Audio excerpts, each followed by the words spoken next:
I'm a seasonal worker at a dying mall in Michigan. I remember when this place used to be popping, especially around the holiday season.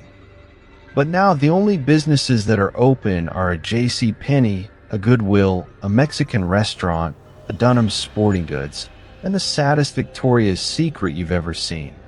When I was a kid, we would come here right before Christmas. We never really bought anything. I would just throw all my pocket change into the fountain, and we'd eat at the Mexican restaurant. But most importantly, we'd go see the big man himself, Santa Claus. Even though my parents never told me that Santa was a real mythical being, they did tell me that Santa is a fun game that everyone participated in for Christmas. Looking back now, I just think they didn't want me to spoil the illusion for any other kids at school. This Christmas, I was the mall Santa. I was home from college on Christmas break, and everywhere I applied for work was staffed full. The pay for being this mall Santa was weirdly good for a dying mall. Apparently, some local eccentric rich guy enjoyed making this magic happen, so he sponsored the event every year. The guy was paying me $45 an hour, 5 hours a day for a week. I hopped on that opportunity before anyone else could. The first day of work was easy enough. About 30 families came through. The kids cried as they got their pictures taken, and they told me they wanted V-Bucks and told me I had skibbity riz. I'm only 21, but these kids are making me feel like I was the actual thousands of years old Santa Claus. I'm not one to critique the younger generation, because I was once that kid calling everyone bae, and I screamed butter whenever I got a gold ingot in Minecraft. I'm just glad the kids are alright. The one upside to the gig was that I was really hitting it off with a woman who was playing the elf. She was the mysterious rich man's daughter. Her name was Amara, and boy was she a smoke show. She told me about how her dad has been the CEO of various oil companies, health insurance agencies, and is actually the owner of this mall. She said that he didn't have the heart to close the place because it meant so much to him as a child. The rest of the week went about as you'd expect. Kids, pictures, V-Bucks, and flirting with Amara. On the last day of work, Amara's father came in to meet me. His name was Damien, and he was super cool. He looked like he could be anywhere from 35 to 75 years old. It was hard to get an accurate gauge. Amara told me he uses some weird experimental anti-aging stuff.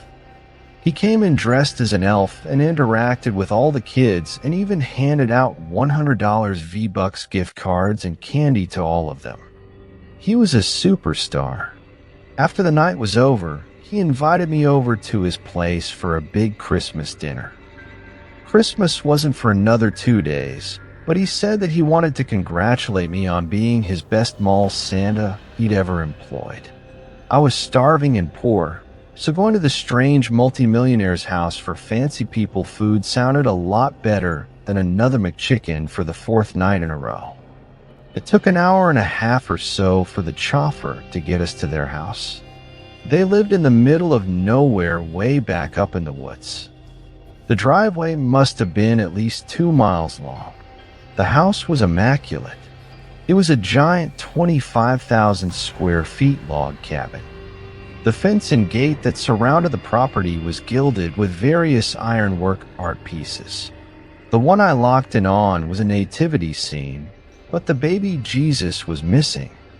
I couldn't tell what was in his place, but it didn't seem like that mattered. We got inside and one of his many butlers gave me a bag. He told me to go take a shower and to meet them in the main dining room.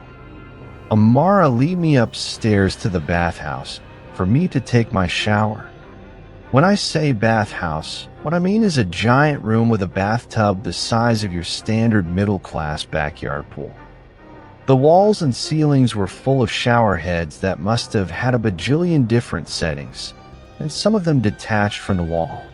There were vents all around that leaden warm steam that smelled like herbs and spices like rosemary and lavender. I was in heaven. I went to take my clothes off, but Amara was still there looking at me. I hesitated, but she insisted that I undress. She even led the way by doing so herself. I'll spare you the details. After the most amazing shower of my life, Amara and I went down to the dinner table. It must have been 30 feet long, and it was full of food. 5 turkeys all cooked in different styles, 5 vats of mashed potatoes, a bunch of freshly baked bread, mashed butternut squash, veggie platters, 3 hams, lamb chops, beef Wellington, and desserts on desserts on desserts. It was amazing. I ate and ate and ate. All but a few of his employees were eating. The ones who were serving had already eaten their fill. It wasn't until my 5th glass of wine that Damien spoke. Damien, I would like to wish all of you here today a very Merry Christmas. For those of you, and I see many of you, chuckles mirthfully, who have drank too much are free to spend the night.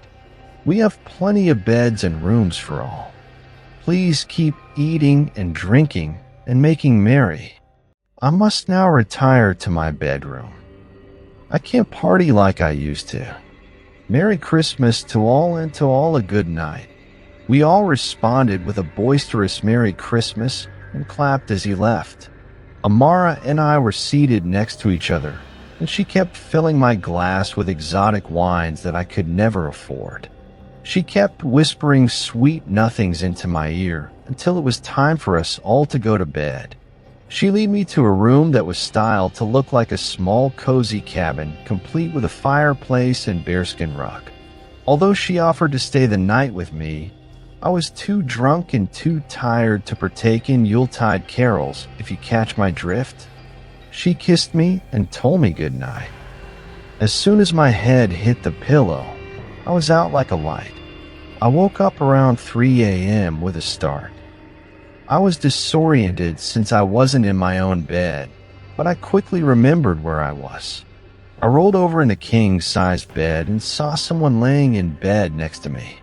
The figure was facing away from me, so I couldn't tell who it was. I assumed it was Amara until I heard them speak. Damien, I really did like you. And with that, I jumped out of the bed and ran for the door. When I flung it open, I saw Amara was there. She stabbed me in the neck with some kind of syringe, and within seconds, I was slumped over on the floor, still very much conscious.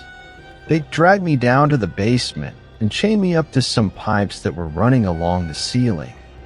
Me, why are you doing this to me? Damien, well, we gotta stay young somehow. You see, Amara and I are very old. I'm not a CEO and my name isn't Damien. It's Diva. It was Riva and I am what you call a diva. I'm the last of my kind, so I've taken my classification as my proper name. Me? That doesn't answer my question. Please, just let me go. I'm sorry. Diva, we've been beaten down and forgotten by your world. Around this time of year, we used to be lauded by occultic sections. Praised, adored. Now you humans honor that startup god Jesus and that fat red saint. We need your soul. Then his nails elongated into talons, his teeth into fangs. Amara's beautiful form morphed into a grotesque and hideous hag. They both latched their maws to my neck and began to drink.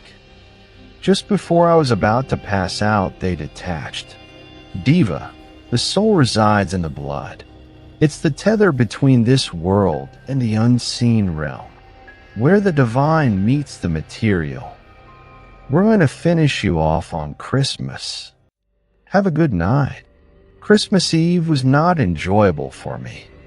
The butler's force fed me sweet fruits, wine, and bread to get my blood to be more delectable for Diva and Amara. I tried to resist by forcing myself to vomit, but it was no use. They just cleaned me up and stuffed me full. I was about to consign myself to death for tomorrow until I heard a struggle. I heard clanging and clashing. The torrent of footsteps made such a clatter above my head. I began to scream for help. Then it went quiet. It was as still as a crypt in the sticks. Suddenly, I heard loud jingling, heavy footsteps coming down the stairs towards the door that led into my prison. The door opened and the body of Diva appeared. His eyes were rolled back into his head. He had a huge piece of coal jammed into his mouth, complete with a broken jaw. Then in walked a man clad in red. "Ho, ho, ho. Merry Christmas. Need a lift?"